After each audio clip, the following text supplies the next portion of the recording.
Yeah. You're listening to Autodesk's Digital Builder Podcast, a show that inspires construction professionals to innovate and use technology to improve how they build our world. I'm Eric Thomas, and I've been working in construction for nearly a decade. And now I have the privilege to sit down with industry trailblazers to hear how they're solving construction's biggest challenges and redefining the future of the built environment. All right, welcome to another episode of Autodesk's Digital Builder Podcast. I am your host, Eric Thomas. Today, I am sitting down with Kaitlin Frank, the CEO of eMOD, and Natalya Cappellini, the CEO of CURATO. And we'll be discussing unexpected career paths in construction, finding out ways to take some smart risks with your career, and also highlighting some hidden possibilities as far as where you might be able to go within the AEC industry. And I know firsthand my path in this construction world was not linear or what I expected. So I'm excited to hear a bit more from each of our guests today on how that shaped up for each of them. But without further ado, thank you both for joining me. I am so excited. Yeah, thank you for having us. Thanks for having us.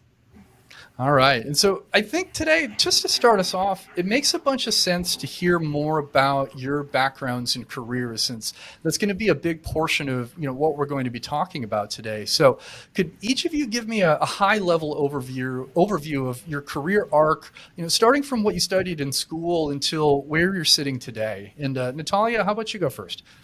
Sure. So I went to school for architecture back in Boston, where we're both from. And I really wanted to be an architect, and I had a passion for design and for art and for math.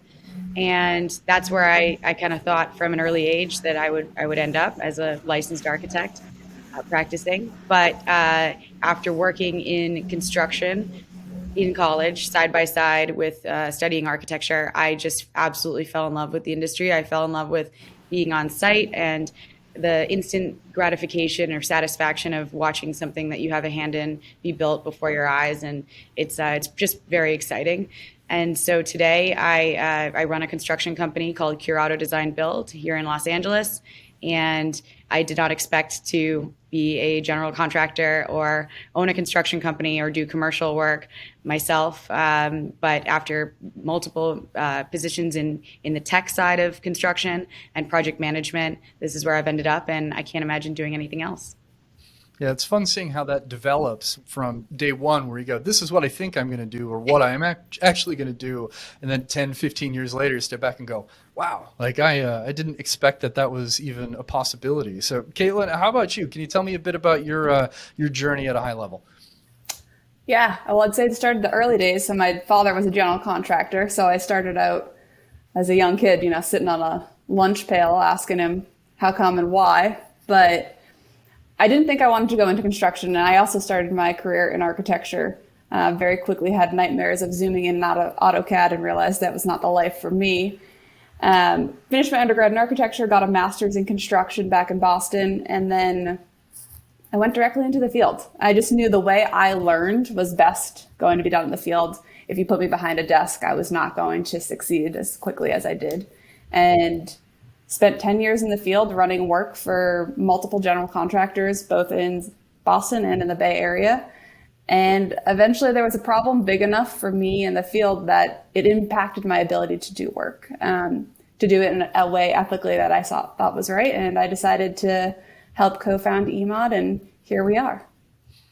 Yeah, both of your journey started at that similar point too, where it's like architecture, and you had this path envisioned, and it things start changing, and of course, when we come out of school, and myself included, we don't really have the visibility necessarily on the industry to understand what we're excited about and what we're not going to be as excited about.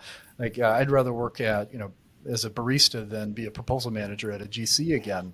But I'm thankful for the experience, because it's a big contributor to what I'm excited about now in the realm of construction technology and everything.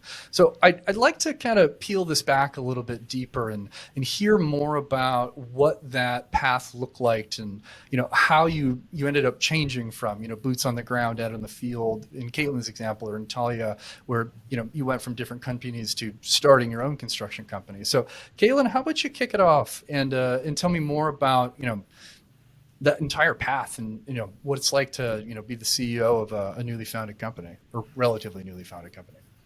It's funny, if you'd asked me 5 years ago, I never would have envisioned that I would be here. I had this crazy passion for building, and all I wanted to do was be the best superintendent out there.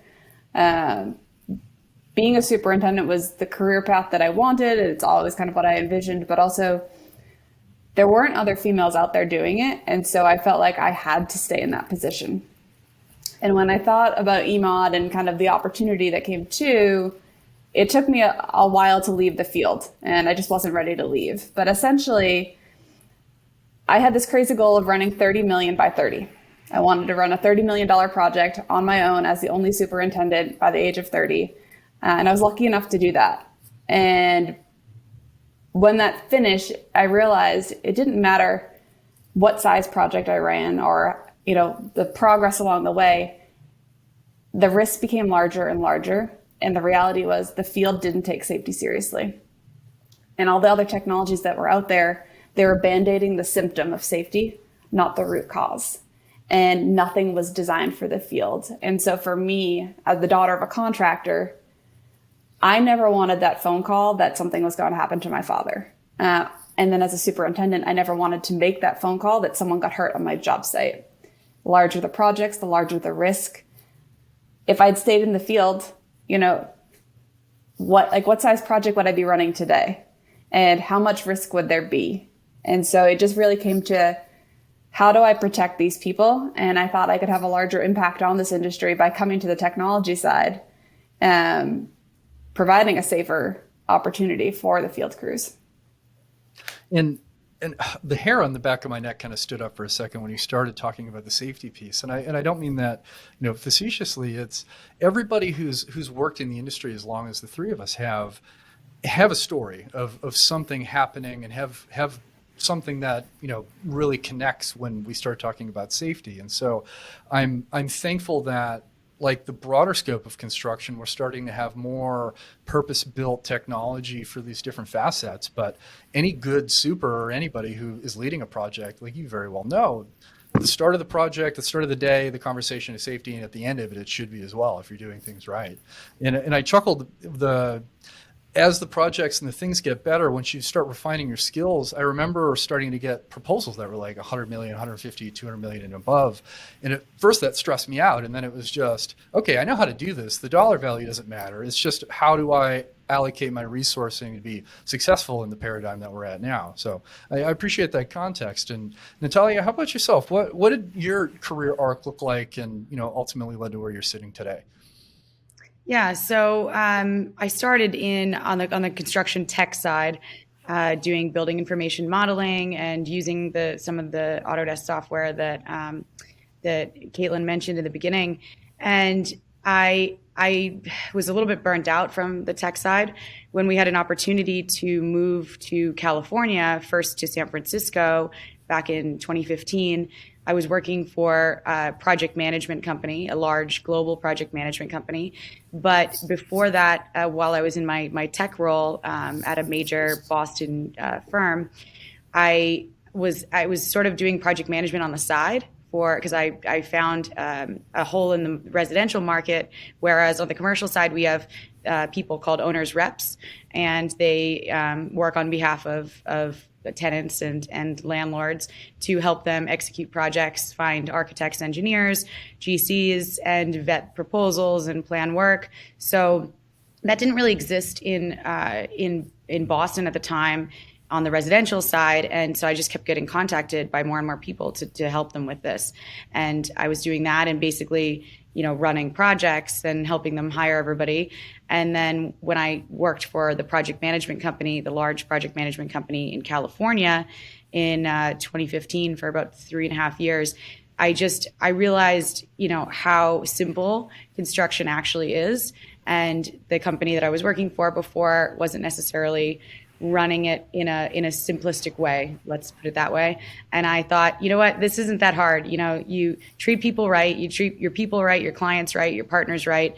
Money comes in, you pay the people, you build the job, and that's it. It's like, doesn't need to be, it doesn't need to be so complicated. And I think a lot of people make it more complicated than it needs to be. Like you had said, Eric, and like you had said, Kaitlin, it doesn't matter what the dollar value is or the size of the project. It's all the same stuff. It might be more subs, it might be more teams, and it's definitely more risk the larger you go, but it's very fundamentally simple in my mind. And so I started my own company in 2018, and it's just snowballed since then. And haven't really had a moment to breathe until maybe recently, but it's been a wild ride, and I'm really excited. And I have great clients and great partners and great teams that work with us. So yeah. And I appreciate that context, and I have to chuckle a little bit too, because you're right. Our industry is fairly straightforward in what we're trying to achieve. It's when we start adding our different contract types and all of our different relationships and different owners and expectations, or poorly communicated expectations, and then suddenly all of our materials aren't available. That's when it gets complex and complicated. And so basically when you build out your processes in your tech stack and everything and get the right people in to scale, those kind of crises don't feel so frantic as they might have if everything's being run out of an Excel spreadsheet and your your Outlook inbox. It sadly doesn't fit the world that we're building in today. But Absolutely. I'm interested to hear. So your career's changed pretty dramatically, like we've already established, from day one to today. And Kaitlin, you had mentioned before as well, you were one of the few, if not the only, female superintendent that you know.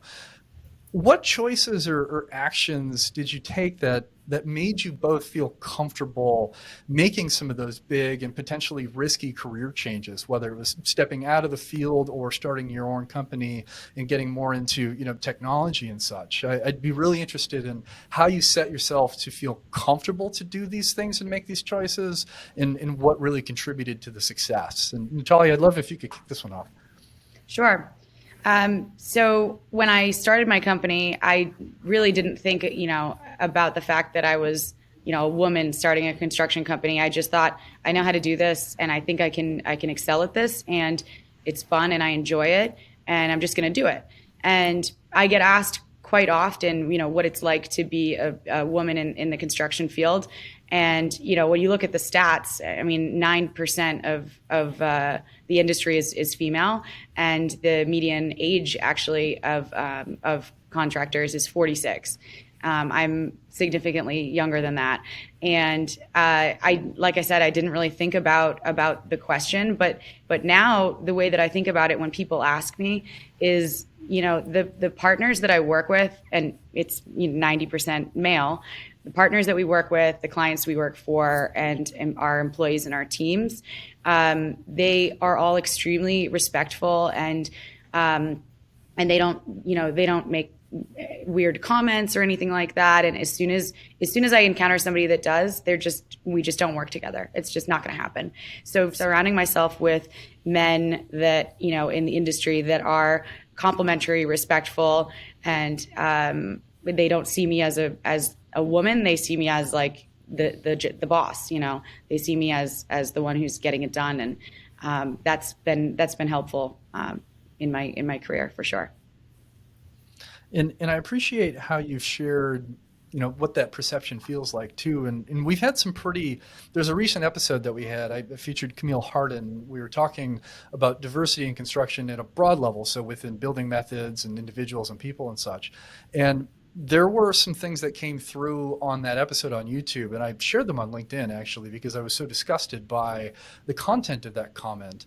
And it's why I appreciate having conversations like that one and the one that we're all having right now, because if you don't have the perspective to understand when the bad behavior starts and how that makes people feel, or what the examples of this is, if you're a 55-year-old gentleman on a project site, you might just not know, and somebody has to kind of show you sometimes. And so it's just very appreciative to highlight that, not because we're trying to just arbitrarily, celebrate female founders, but because they're important conversations to have to give people the right perspective. So, Kaitlin, I'd love if you could share some thoughts on that as well, and just, how you set yourself up to be successful in the roles that you've taken over time. Yeah, it's interesting. So, you think about men have been taught to take a chance, take a risk, go for it. Where typically women are told, go the safer route, don't take the risk.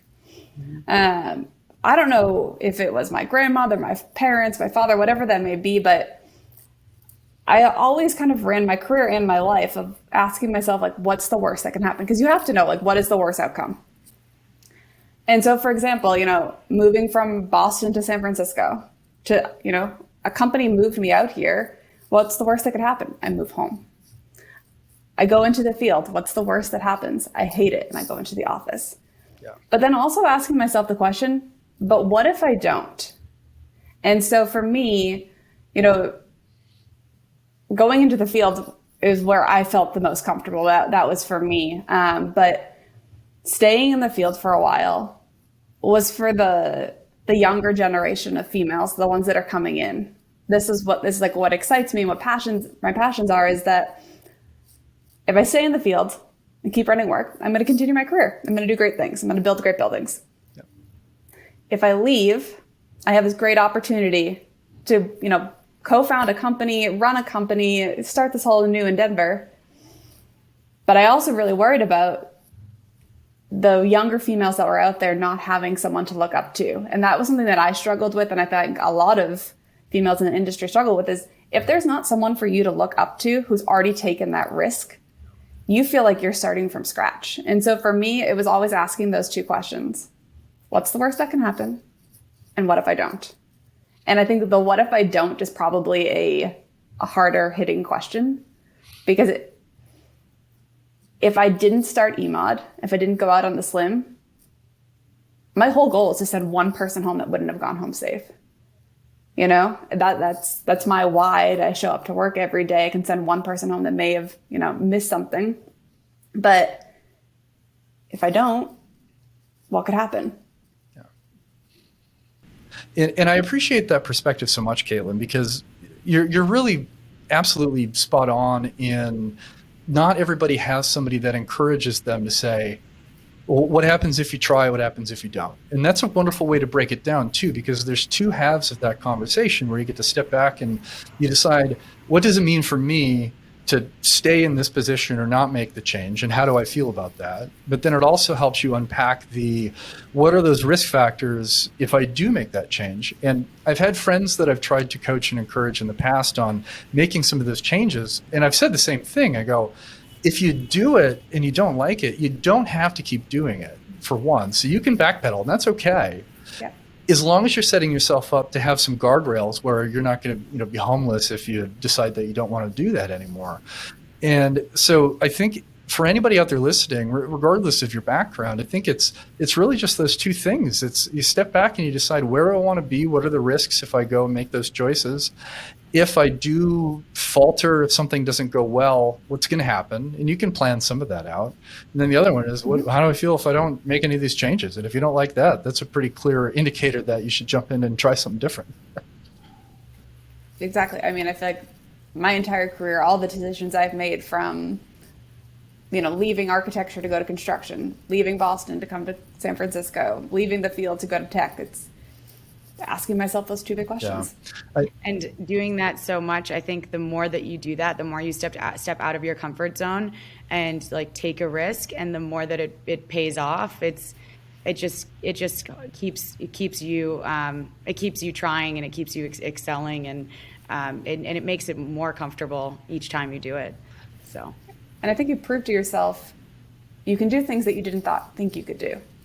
Totally. I mean, I was the quiet, shy, like painfully quiet kid in school. And, when Natalya first met me, I was very quiet. If you had said like, oh yeah, she's going to go run, job sites with 150, 200 people on it, everyone probably would have been like, she's out of her mind. But, you can do a lot more than you think you can do. Absolutely. And I love the point a minute ago about after you've done or tried these things a couple times, they start to feel easier and more comfortable too.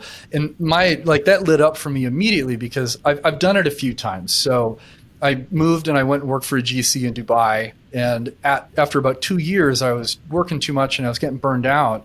And I quit that job to travel for a while without something else planned afterwards. And I was really freaked out about it. I think I thought about it for 2 or 3 months before I finally said, okay, I don't want to do this anymore. I want to do that.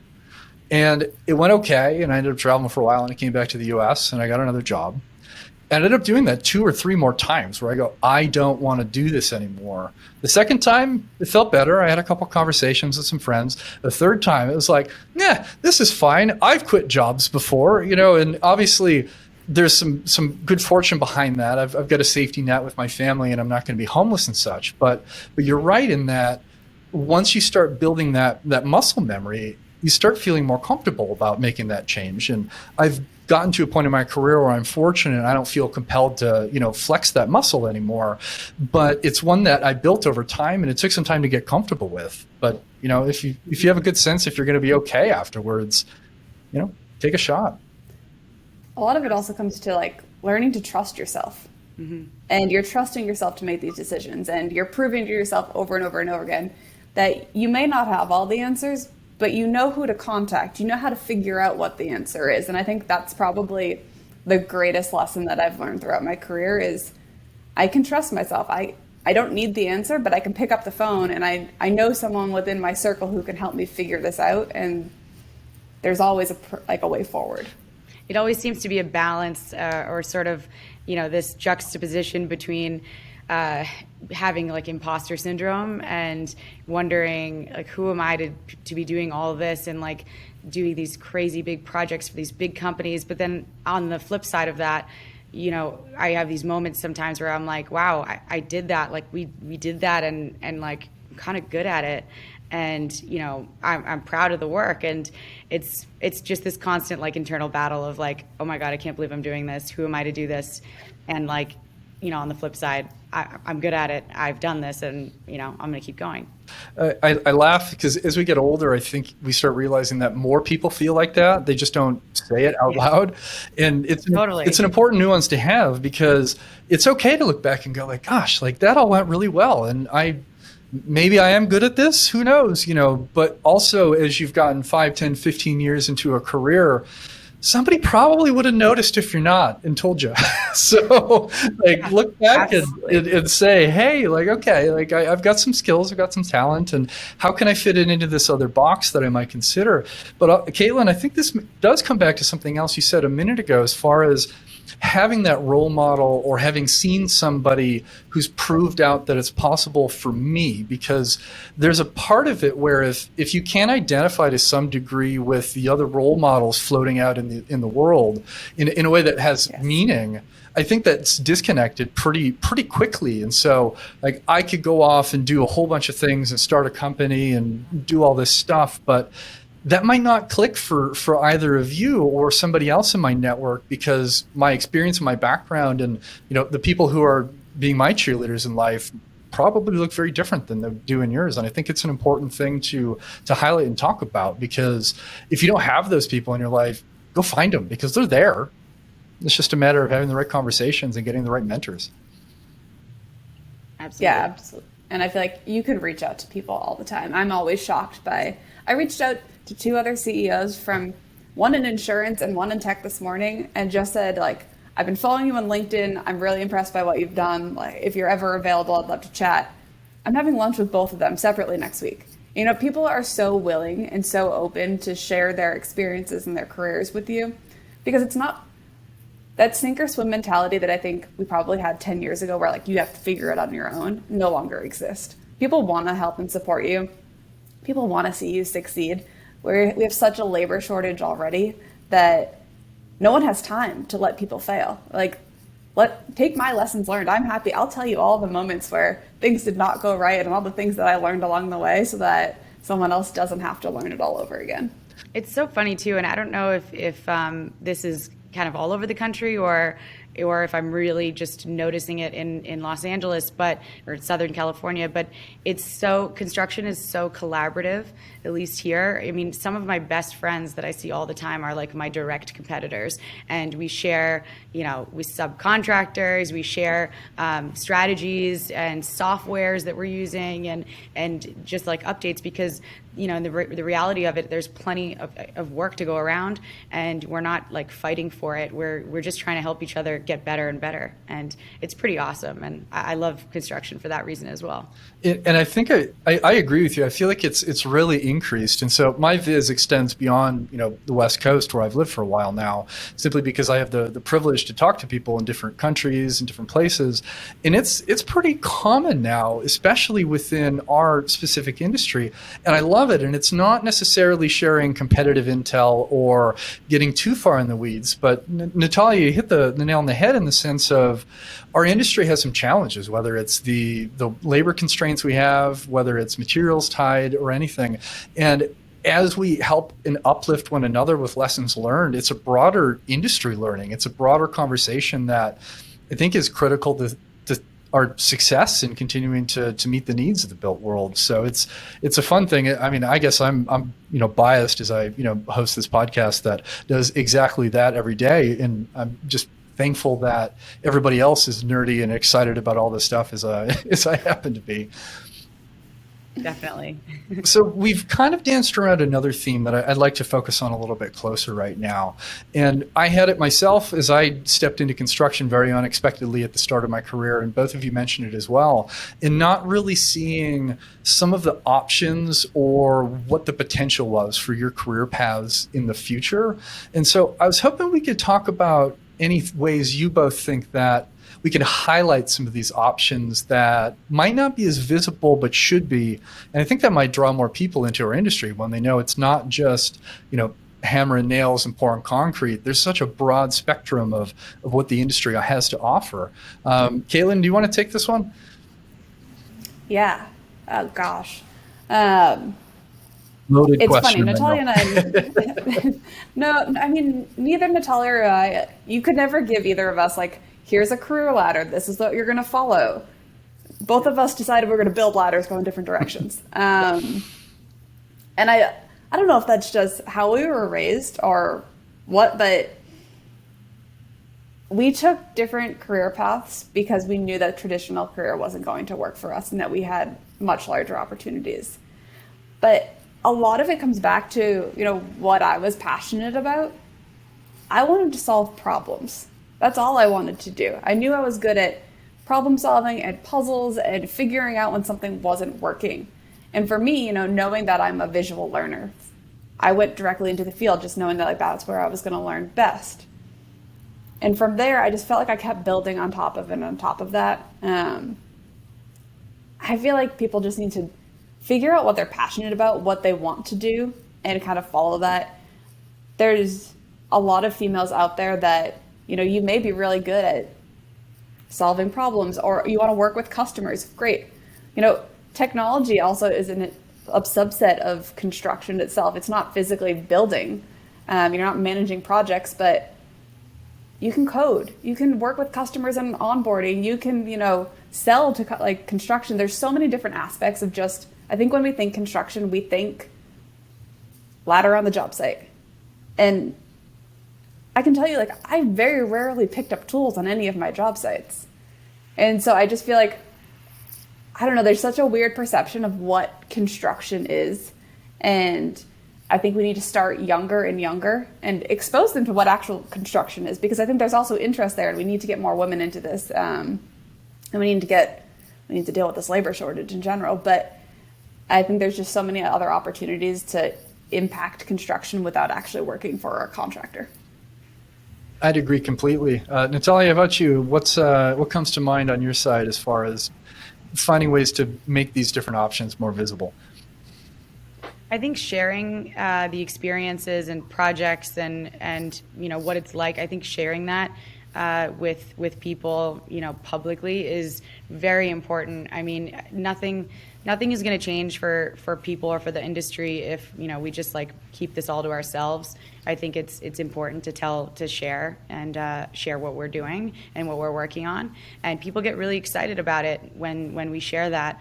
And I think what Kaitlin said about following, what you're good at is really important. And but I also think that expanding your horizons and, actively consuming, educational content that interests you, and actively stepping out of your comfort zone and exploring new places and doing lots of things and becoming well-rounded also helps you discover what you ultimately want to do. And I think that people that are unhappy in their jobs or in their careers, that just work day in and day out and then go home and watch Netflix all night and never leave their state or their city, I think that they're at a disadvantage because they're not being exposed to other things or other options. And I think that consuming content that is important to you. Sorry. Let me rephrase that.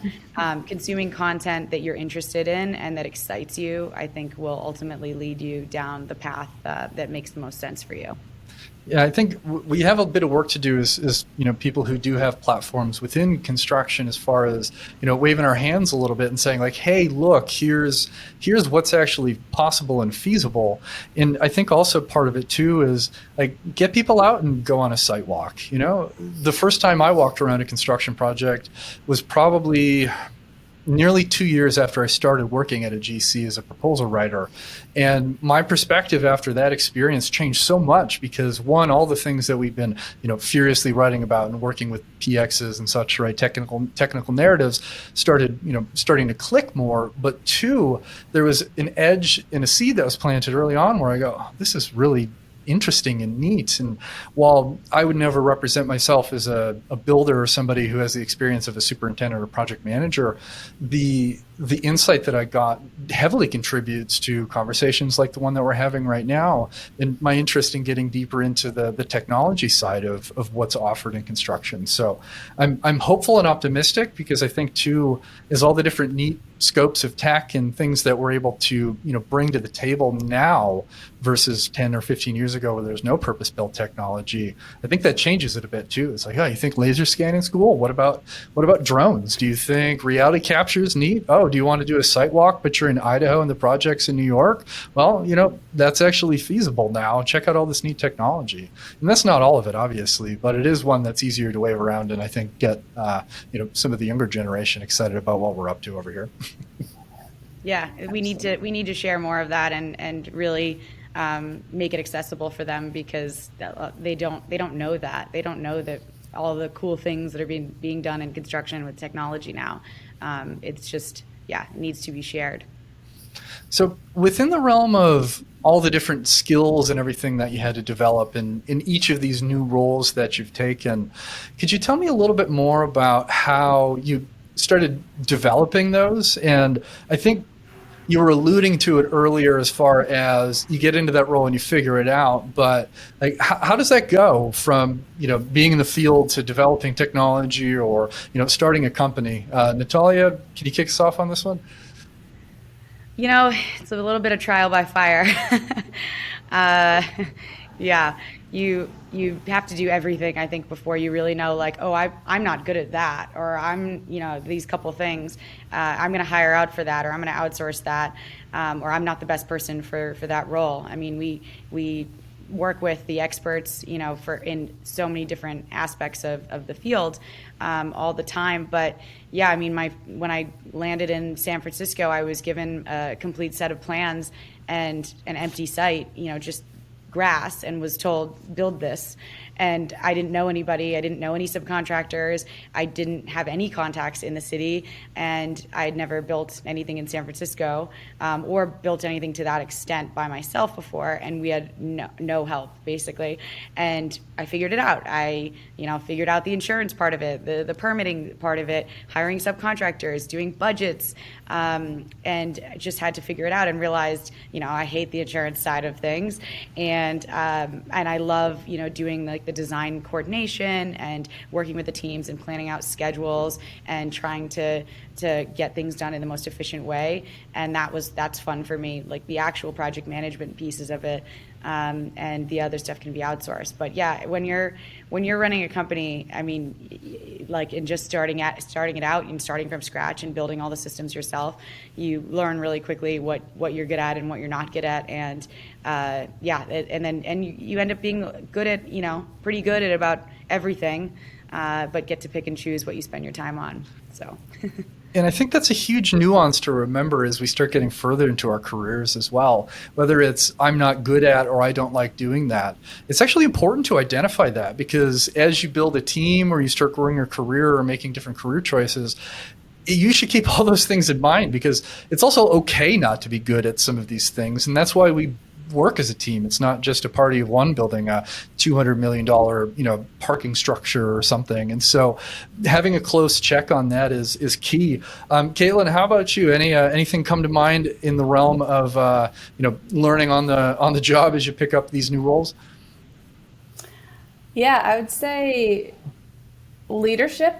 You know, I've put a lot of time and energy and read a lot of books and a lot of podcasts and a lot of trainings to figure out what my leadership style is and what skill sets I have and which ones I'm really strong at and which ones I need to work on.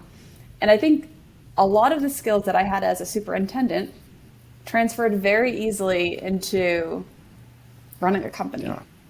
You know, the ability to manage and communicate and trust and, you know, actually listen to people. A lot of the when to show empathy and how to have transparency with people.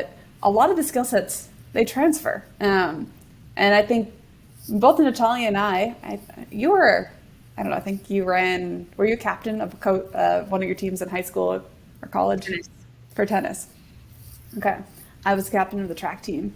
And so it's starting off these leadership skills at a very young age, I think has helped us with our trajectory of our careers. And it's just having that team mentality to work throughout a problem and solve problems together. And you touched on something that sparked a memory that I was going to share a minute ago, and then it vanished from my brain. So I want to come back to it as far as is identifying these new roles and in that skill transfer and translation that you're talking about here too, because you're absolutely right. It might not be a one-to-one where you go, every single thing I've done in this job is exactly the same, but the foundation of what you're doing is very similar. And so you can move that even if it's described differently or it's framed a little bit differently. But I read an article a while back that I don't remember where it came from, so I'm sorry I can't put it in the show notes, but it said something to the tune of men are more inclined to apply for a job that they 70% qualify for, and more often than not, women will be less comfortable doing that and look to try to check the box on 95 or 100% of the job. And it's something I like to bring up and mention because apply at that 70% thing, because there is no perfect candidate for a role. And if you are, cool, great, go apply for that job and go get it. But like of 100 people that apply, most of them might have 50% of those skill sets. If you have 70, you're a standout and you should apply. If you have 90, you know, you're doing great. And so I think it's a good thing to find people who will encourage you to do that. And back when I was still doing more job hunting, and I'm, like I said earlier, grateful to not be in that seat anymore, I'd apply to all kinds of stuff because I would push that decision onto the company. It's like, that's your call if you don't want to interview me. I'll throw my resume in the mix and kind of go from there. So there's a lot, I think, to be said for that as far as advocating for yourself and trying to make those moves in careers that you might not think of when you first get started. I was just having a conversation about pretty much this exactly the other day with someone. It's hard I will speak for myself at least, you know, it's hard to be a female applying for a position that you're not 100% qualified for and then making a mistake. Yeah. Because now you're the only female in that position, you're in the spotlight and you've failed. And you know what happens? People look at you and say, she wasn't the right fit. And you're the only female. You took that step to try something new, to kind of push your boundaries. And they see it as Kaitlin failed. Kaitlin's our only female. I could have done that better. And so it's really hard to put yourself out there and be 50%, 75% ready for something and then being in the spotlight when that's not the spotlight you want to be in.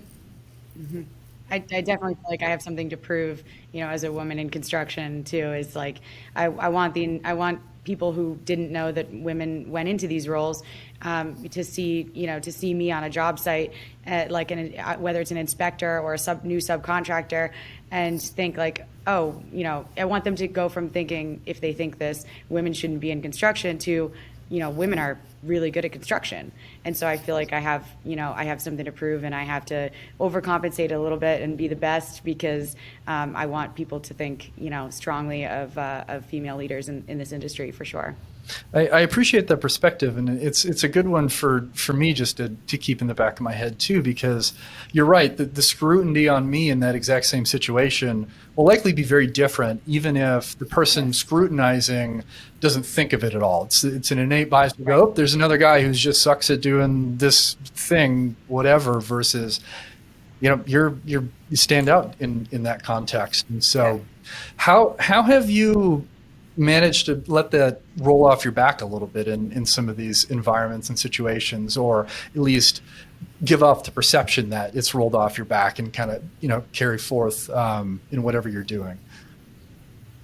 I mean, we just it's funny. I just try to learn from mistakes, and to get better and better, and think about how I can become a better manager, leader, become more efficient, be better for my clients. And when I get a recommendation from somebody, especially someone where it might not be sort of expected, or it comes as a surprise, like very strong recommendations for projects, for work, for collaborations, it just adds to like the notion that, okay, I'm doing a good job, and I'm supposed to be in this role, and I'm supposed to be in this industry, and I'm supposed to be here. And it's just that external validation from clients and partners and contractors, other contractors, it just really helps to boost the feeling that I belong doing what I'm doing. I'd say when I was in the field, I would I would solve the problem first, but then I would take my mistakes and teach them. When I was at a general contractor, I actually started building a field boot camp. And that field boot camp was essentially every question that I had asked, and kind of every spot that I had potentially taken a wrong turn or needed to course correct. And it was just around, again, why do I let my lessons learned be used out there, and let people also know where I went wrong, and especially the younger generation, so that they could see, you're not perfect. I'm not trying to hide my imperfections. Let's learn from them together, so that way they have the same mentality. And I think that comes from like a leadership skill set where I'm not perfect, but the next generation, they'll take their mistakes and teach them to the younger generation. And now we're continuously improving. This is PCDA, plan, do, check, adjust. We're always just checking and adjusting. And I feel like those conversations are starting to happen more often now, especially as people my age and your age are starting to take those leadership roles. I feel like we've got there's a talk track here as far as being more comfortable and empathetic and open and sharing some of those vulnerabilities. And I think it's important. And I've had some leaders in the last 3 to 5 years that have really cemented that for me and made me feel more comfortable in transparency and, how I'm feeling in a moment, or how something's going well or not well, and asking for advice. And I think as we bring more young people up, continuing to uplift them and, celebrating when they do have those wins and bring things to the table and perspective that's valued, while still thoughtfully coaching when something doesn't go well. I think there's a lot of value there. There's a folder on my desktop. I'm looking at it right now, and it's called "You're Doing a Good Job." And inside of that folder are screen grabs of feedback that I've gotten from peers or colleagues or people who have appeared on this show. And I do that very deliberately, because if I'm having a rough day, or if my imposter syndrome is screaming and yelling in the background, sometimes I'll pop that open and I'll go, okay, maybe you occasionally do know what you're doing, and things are going to be fine. And it's been good for me to have that extra little perception. Of course, when performance reviews come around every day, it's nice to be able to go, we'll cherry pick a couple of these out of here for good measure. But I think celebrating our own wins for ourselves is equally important as identifying some of those gaps and just being transparent and sharing the knowledge, like you were just saying, Kaitlin. So both of you, of course, have had your roles shift in the last, few years, of course. And so I'm curious, how do you keep your pulse on what's happening out in the field, or more specifically out, on your different job sites if you're not doing site walks every single day? Natalya, you want to kick this one off for us? Sure. When I started my company, I was the one on site every day. I was, project manager, site superintendent, project accountant, you name it, and doing it all from the field. And so, I had the most project knowledge, and it was all me. But since I've grown, I've had to hire, and it's a natural next step. And so I've hired project managers, assistant project managers. I have a foreman, and it's definitely an adjustment when you go from doing everything and wearing all the hats to all of a sudden you're delegating and sharing in the work. And sometimes you don't know everything, and sometimes mistakes happen, but then you discuss them, and the team naturally constantly improves from that point. So it's been tough to learn to delegate, but I'm at a point now where I have a great team, and I trust them, and they provide updates, and they're good about doing that, and we have a system in place for that. And so it's helped me, be able to step back a little bit and focus on, getting more work, and doing business development, and more high level sort of CEO tasks than being deep in the trenches. I miss being on site a bit. I do really enjoy it, but I do enough site visits to satisfy that craving, that need. And you make a good point on there's a skill set in learning how to delegate too, especially if you started where you might not have had all those resources. So it's like, I just do this because I know how and there's nobody else to do it. But to be able to, out of necessity. yeah, to thoughtfully delegate, and then be able to step back and detach enough to go do the other tasks and not be, either over managing somebody or just worrying about it all the time. It takes some getting used to say the least. So Kaitlin, how about you? I know your role's changed in being more on the tech side than working for a contractor now. How do you keep your pulse on what's happening out in the field? I will start by saying I miss the field terribly. I miss the people. I miss the culture. I miss the noise. I miss a lot of it. But I'm also really lucky where I'm connected with our customer base. And I'm walking job sites with our customers. Our testing group is a group of carpenters and electricians and laborers. So I'm still interacting with the field. Yeah, I miss the, how come the duct doesn't fit in the wall kind of conversations and the logistics of things. But I feel like I'm still pretty well connected, and I have a really great group of mentors and people that I've surrounded myself within the construction community that I still feel pretty connected. You can come visit my job sites anytime. I'll take you up. Yeah, I think we're both headed to Southern California at this point now. I miss being out in the field too. I'm hoping to sneak a job site into a trip out to Boston that I'm making at the tail end of April, because you're right. There's just a feeling that you get when you're walking around and watching something go up, especially if the scale of it is on the larger side, that it's exciting and interesting. And it's also cool to see, how are people using these tools? How are they using them? Do they fit where we expected they would be using them? You learn a whole lot in an afternoon of just walking around and talking to people and observing. So it's cool. We should get you on an eMOD job site in Boston. Yeah, send me a note if there is one. I definitely like to take a peek. There are. All right, There's quite a few. Heck yeah, we'll have to flesh that one out at the end of our conversation here. Yeah. So I've got one more question for both of you that I wanted to kind of wrap up, and we've touched on it a bit through the conversation, but I wanted to just give both of you an opportunity to share some more thoughts here. And considering how much more visibility men obviously have in construction compared to women, specifically within leadership positions, which, looking back to our conversation earlier about being able to identify yourself and a mentor or somebody else who's proved something out for you, what advice would you give to other women who do want to start or lead a technology company or a construction company, or really step into these more senior positions and aren't really sure where to begin? Kaitlin, do you want to kick this one off? Yeah. It's funny. So starting in construction, I expected construction to be very male-dominated, male-focused, kind of an old boys club, and it to not be as inclusive. I didn't expect that coming to technology, to be very transparent. Technology is new. We're creating things to help us build faster and better and be progressive, yet only 2% of funding from VC funding goes to female-founded companies. It's been such an interesting trajectory, and I guess maybe if I had gone directly into technology, I would have known that.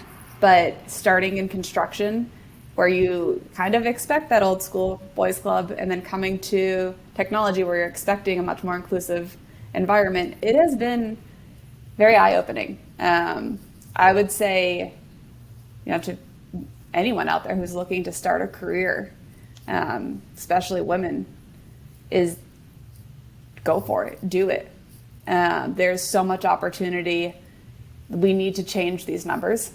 The industry is going to have to change again. I'm going to harp on the labor shortage, but I'll harp on it forever until we've impacted the numbers. You've heard the numbers that Natalya's mentioned about how many women are in the industry in physical construction, and now there's not that many more women in technology. So you make a fair point, and that underrepresentation is a very frustrating one, because even just stepping out from the fairness part of it too, not having broader perspectives is a disadvantage for any organization. And so to not bring more people to the table and fund their organizations and their companies is a disservice to what the broader VCs and tech companies are supposedly trying to achieve. And so it's very silly, and you can't look at that statistic at 2% and say that that's by accident or that it's because of some lack of capability on the perspective of women. That's just offensive and just incorrect. And so there's levers we need to be pulling right now to drive change. And of course, talking about it is an important starting point, but it's just frustrating to continue to hear and see it. And like you said, there's likely more women working in tech, but they don't have the representation at that that higher level that we're talking about here, and that needs to change as well. So, Natalya. And I'd say, sorry, go ahead. Oh, real quick. Being a superintendent, all I ever wanted was to blend in the field. I never wanted to stand out, and I feel like the spotlight has been on me my entire career.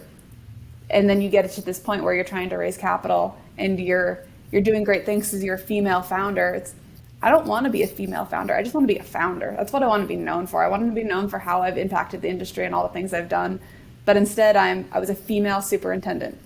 I'm a female founder. And that probably gets to me more than anything else does in this industry. I like that you pointed that out too, because you see a lot of it during things like Women in Construction Week or Women's History Month or something that steps into performative territory where we go, here's great women because they're doing these things. And you're right. We should be highlighting people just doing great things because of the greatness of the thing. And if we're trending towards not highlighting enough people in a different group, the problem isn't because we didn't put female before it and fish out 10 more people to highlight.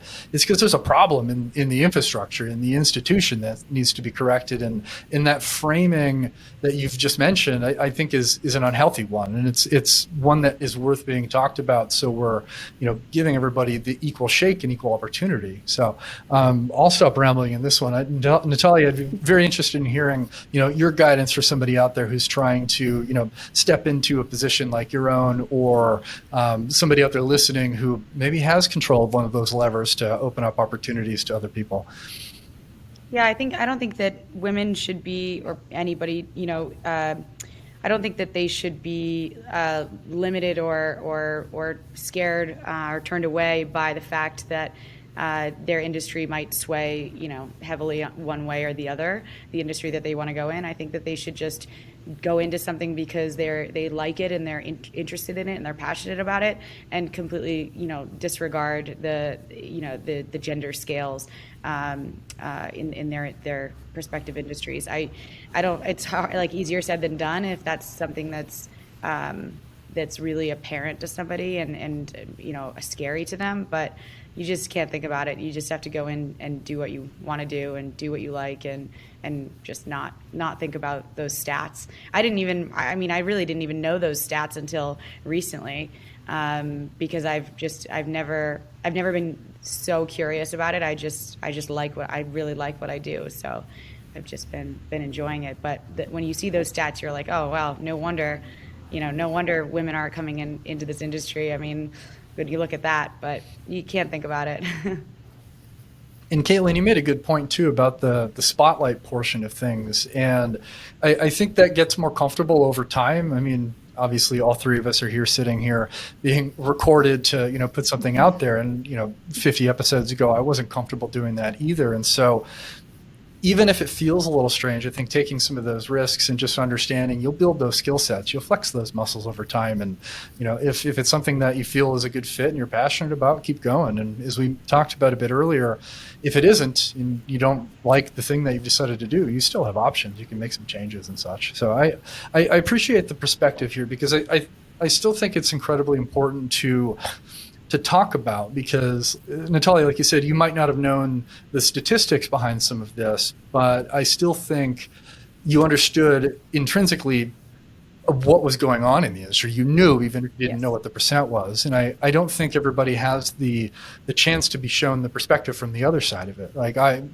And so I'm just thankful for both of you sitting down and walking through some of that today. So I have two final questions for both of you, and one of them is one of my favorites. It's a recurring question that I ask every guest. And Kaitlin, I'm going to put you in the hot seat first, but what is one tool that you will always bring to every project, no matter what you're working on? I got two answers. One for the job site, one for now. All right. Job site would have been a laser. I want to be able to measure as fast as possible. But now, and it probably would have worked for the job site as well, would be just the ability to listen. People just want to be heard. I like both those answers. And the laser or some measuring apparatus is a commonly talked about one on this show in this moment, which makes sense given the industry that we're serving and all, tied to here. So I appreciate that. And listening too, I think that's a skill to develop as well. And it takes a bit to step back and listen in a way where you're not just listening, waiting for your opportunity to say what you like to say, but you're listening to truly understand what somebody's bringing to you. And especially if you're a leader, there's a lot of importance in that, because you need to be able to understand and offer perspective and guide and mentor and coach. And if you're just waiting for your chance to say words, you're likely not doing a great job of either or any of those things. Natalya, how about you? What's one tool that you would bring to every project, no matter what you're working on? My phone. It's not only a phone, it's a camera, it's a notepad, it's a calculator, it's a communication device. It's where all of my important contacts are that I might need to contact on a job, and it's a way to access all the information I need on a job site. So my phone, and also a positive outlook. Something not tangible, but a positive sort of optimistic outlook, like that any problems that might arise on a job site can be solved, and we can work through it, and none of it's the end of the world. So I like both of those, and the phone makes sense in the sense of I think that and the iPad were kind of like a big game changer for our industry, even if people didn't realize it was coming at first, because all of the technology we're leveraging now is accessible. We can digitize things, we can communicate. Like the new iPhones, you can laser scan with them. I mean, that's you can measure, you can level things. If you got to get down to the micrometer, that might not be the tool to pick if you've got a picky owner, but you can still do a lot with that technology. And in the positivity, it's something that I've read a couple books about in the last few years, and being deliberate about a positive mindset brings so much to just your overall wellness and work and life and everything. And so I think that's a fantastic answer as well. And I am hopeful that the days of, people in a conference room, adjacent to the project site screaming at each other because they're frustrated about schedule delays are slowly going by the wayside, because that doesn't set anybody up for success. And I think, perspectives like your own are a big part in making that happen. So I've got one more question for both of you. Kaitlin, is there anything you're working on right now that you'd like to share or highlight for our audience, or any way you'd like people to reach out to you? Yeah, check out eMOD Safety. I know we didn't talk about it much today, but look us up online, emodsafety.com, and make sure to find me on LinkedIn, Kaitlin Frank. Perfect. And we'll throw links to the show in the show notes for all of that as well. Natalya, anything you'd like to share with everybody out there today? We're working on a lot of fun projects and project types here in Los Angeles. We just built a couple donut shops. We've built a few breweries. We're working on a market right now, 2 markets, a sports bar. So really fun projects with a float tank studio, which we just finished as well. Really fun project types and fun places to visit. And we're always growing the team. So you can find me on LinkedIn, Natalya Cappellini. My company's name is CURATO. The website is CURATODB, like designbuild.com. So reach out if you're interested in project updates or to potentially join the team in a variety of roles. So yeah. All right. Well, it sounds like there's some good career opportunities at both organizations on the table right now. So if you're interested in getting into either of those orgs, you should definitely check it out. But everybody out there listening, again, thank you so much for joining us on another episode of Autodesk Digital Builder Podcast. Of course, I am your host, Eric Thomas. You can find me on LinkedIn or Twitter at builder_digital. I love hearing from people. As I think Kaitlin was mentioning earlier, it makes my day when people reach out. So if you've got a comment or a question or a guest to suggest, don't hesitate to step back and check us out. I'd be a wretched host, of course, if I didn't mention that the reviews do make a difference. So if you wanted to throw 5 stars our way on any players you use, I would be very appreciative. It does make a big difference. And if you are listening on Spotify or Apple Podcasts or whatever, we do push our video episodes out on YouTube now. So every episode moving forward is a video episode. So if you want to see what our guests look like or some of the beautiful spaces we record when we are in the different Autodesk offices, we're all remote today, but there's a lot of cool stuff out there on our Autodesk Construction Cloud YouTube. And without further ado, goodbye.